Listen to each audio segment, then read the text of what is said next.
భారత క్రికెట్లో ఇటీవల కొనసాగుతున్న కమ్యూనికేషన్ గ్యాప్లు, సెలక్షన్ కన్ఫ్యూజన్ పై బీసీసీఐ కఠినంగా ఫోకస్ పెట్టింది. ముఖ్యంగా సీనియర్లతో ఉన్న సమస్యలు తొలగించేందుకు బీసీసీఐ పూనుకున్నట్లు కనిపిస్తోంది. దాంతో రాయ్పూర్లో బుధవారం బీసీసీఐ కీలక సమావేశం ఏర్పాటు చేస్తోంది. ఈ సమావేశానికి team India head coach Gautam Gambhir, chief selector Ajit Agarkar కు బీసీసీఐ సమన్లు పంపినట్లు రిపోర్ట్ చెబుతున్నాయి. ఈ మీటింగ్ భారత్ దక్షిణాఫ్రికా రెండో వన్డే మ్యాచ్ రోజునే జరగనుంది. ఫార్మాట్స్ అంతటా టీమ్ రోడ్ మ్యాప్ ను క్లియర్ చేయడం, సెలక్షన్ లో చోటు చేసుకుంటున్న గ్యాప్లు, మేనేజ్మెంట్, సీనియర్ ప్లేయర్ల మధ్య కమ్యూనికేషన్ లోపాలను చర్చించేందుకు ఈ సమావేశం ప్లాన్ చేసినట్లు సమాచారం.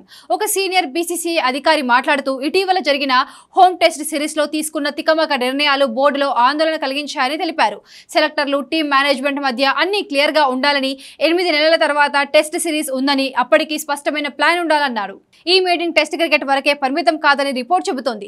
విరాట్ కోహ్లీ, రోహిత్ శర్మలతో మేనేజ్మెంట్ కమ్యూనికేషన్ తగ్గించుకున్న చర్చలు బీసీసీఐ దృష్టికి వెళుతున్నట్లు సమాచారం. టీ20 టెస్ట్ల నుంచి ఇద్దరు రిటైర్మెంట్ అయ్యాక వారితో కమ్యూనికేషన్ తగ్గిందన్న మాటలు బోర్డులో సీరియస్ చర్చకు దారితీశాయి. వచ్చే ఏడాది టీ20 వరల్డ్ కప్, ఆ తర్వాత వన్డే వరల్డ్ కప్ కూడా ఉండడంతో ఈ సమస్యలు వెంటనే పరిష్కారం కావాలనే ఉద్దేశంతో మీటింగ్ ఏర్పాటు చేసినట్లు బీసీసీఐ వర్గాలు చెబుతున్నాయి.